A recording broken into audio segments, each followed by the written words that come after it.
Jadi sebelum munculnya agama Islam, kata Allah itu sudah dipakai oleh komunitas Kristen. Nah, mau cari buktinya?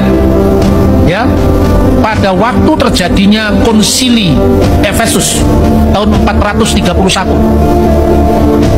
seorang pemimpin gereja di wilayah Elusa dekatnya Yordan, namanya Abdullah. Abdullah itu artinya apa? Hamba Allah. Itu nama uskup Kristen waktu itu, abad ke-5 tahun 431. Kedua, ditemukan prasasti-prasasti Arab sebelum zaman Islam. Sebagian itu prasasti Kristen. Kalau kita membaca sejarah umat Islam, Nabi Muhammad itu dilahirkan, kalau disesuaikan dengan tahun Masehi, kira-kira tahun 571, wafat tahun 632, ya kan? Anda membaca prasasti Arab itu tahun 512 itu ditemukan prasasti yang namanya prasasti Jabat, ditulis dalam bahasa Arab dan juga bahasa Aram dan Yunani. Lalu tertulis di situ adalah kata-kata Bismillah, demi nama Al-Ilah, Manaf Bahani Barmar Al-Qais. Ya, itu prasasti Jabat. Lalu prasasti Umul Jimal kedua ditemukan di Yordan, itu pertengahan abad ke-6, di mana ada kata Allahu Ghafara li Ulai, Allah mengasihi keluarga Ulai, katib Ubaidah, penulis dari Ubaidah, sekretaris dari Ubaidah. Itu sudah tertulis sebelum zaman Islam. Kedua, secara bahasa Arab itu serumpun dengan bahasa Ibrani dan bahasa Aramaik. Sebagai bahasa serumpun, Elohim, Eloah, kemudian menjadi ilah, al-ilah, Allah. Itu gejala bahasa.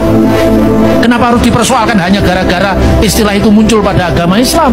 Kita tidak tergantung dengan Islam, karena bahasa ya bahasa, bukan agama. Sama dengan kalau kita di Indonesia ngomong haleluya, kan semuanya Kristen, karena di sini minoritas Yahudi. Kalau Anda beri ke Israel haleluya, itu ya Yahudi ya Kristen, ya toh? Kalau kita ngomong ke Timur Tengah, alhamdulillah, itu tergantung yang ngomong siapa. Kalau alhamdulillah itu muncul dari Kubah bersalib, itu Kristen. Doa di gereja Ortodoks Syria itu ya doa sebelum perjamuan suci, alhamdulillahi ala khairatihi, alhamdulillahi ala barokatihi, alhamdulillahi ala afdalihi. Segala puji bagi Allah karena kebaikannya, segala puji bagi Allah karena berkatnya. Itu pada saat mau perjamuan suci Tanawal. Dan gereja Syria itu sudah muncul di abad pertama Masehi, waktu pencurahan Roh Kudus tahun 33. Makanya kalau Anda baca di Alkitab Kisah Para Rasul, coba cari orang Melayu kan nggak ada, orang Jawa, orang Batak kan nggak ada, tapi Anda lihat pendatang dari Roma dan Arab sudah ada di situ. Jadi Arab itu jangan diidentikan dengan agama tertentu, itu loh.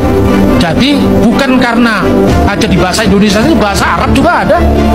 Kalau Anda pergi ke Mesir, ya, misalnya membaca Alkitab, fil badil kanal kalimat wal kalimatu kana indallah wa kana kalimatullah hadza kana fil badi indallah kullu shay'in bihi kana wa bi ghairihi lam yakun sayun mimma kan almasdulillahi ta iman.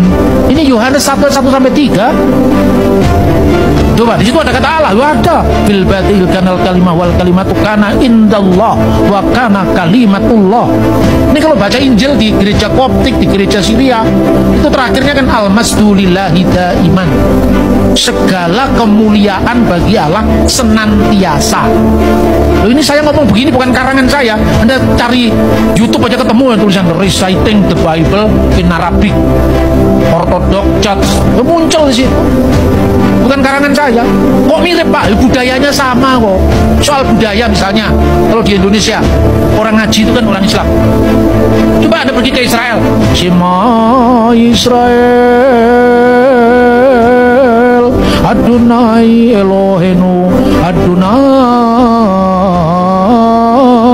Echad, Ulangan pasal 6 ayat 4. Kemudian orang Kristen membawa kitab yang sama itu, budayanya dibawa ke Mesir, ke Syria, ke Yunani.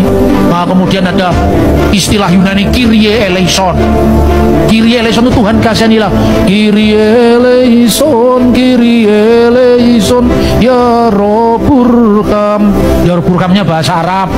Kyrie eleison, Kyrie eleison, irhamni ya Allah. Ini gereja, irhamni ya Allah, itu gereja. Di Indonesia karena yang bahasa Arab hanya orang Islam. Orang Islam yang bahasa Arab pun tidak berbicara dalam bahasa Arab. Akibatnya bahasa Arab khusus jadi bahasa agama gitu loh. Kalau di Timur Tengah kan enggak. Anda ketemu di airport, ketemu di mana, di gereja, yang ngomong, bagaimana kabarmu, kaifalak? Alhamdulillah, kulu tamam. Ya gitu, orang Arab. Ya, kapan kita ketemu ya? Insya Allah bukra katanya, insya Allah besok. Jam berapa? Gitu. Di Israel sekarang, Quran itu kan diterjemahkan dalam bahasa Ibrani. Karena ada komunitas Muslim di Israel. Jadi kata Allah itu tidak bisa identik dengan agama tertentu. Ya kata-kata misalnya dalam prasasti Umul Jimal itu, Allahu ghafarali ulai, katib Ubaidah. Allah mengasihi keluarga Ulai, lalu ada tanda salibnya di prasasti Jabat. Bismillah Manaf wahani Mar al-Qais, Manaf dan Hani anaknya Mar al-Qais. Perhatikan, anak di sini masih gunakan kata-kata bar bukan bin. Artinya bahasa Arab yang dipakai di prasasti ini masih terpengaruh bahasa Aramaik.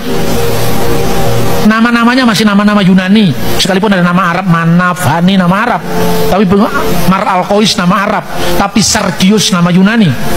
Jadi semua tuh jangan hanya melihat sejarah Indonesia dari Alkitab Indonesia, pergi ke Libanon sana, pergi ke Yordan, pergi ke Syria. Di sana kan Kristennya juga berbahasa Arab dan tidak pernah ada orang Arab Islam melarang orang Kristen karena mereka tahu mereka sejarahnya setelah Kristen.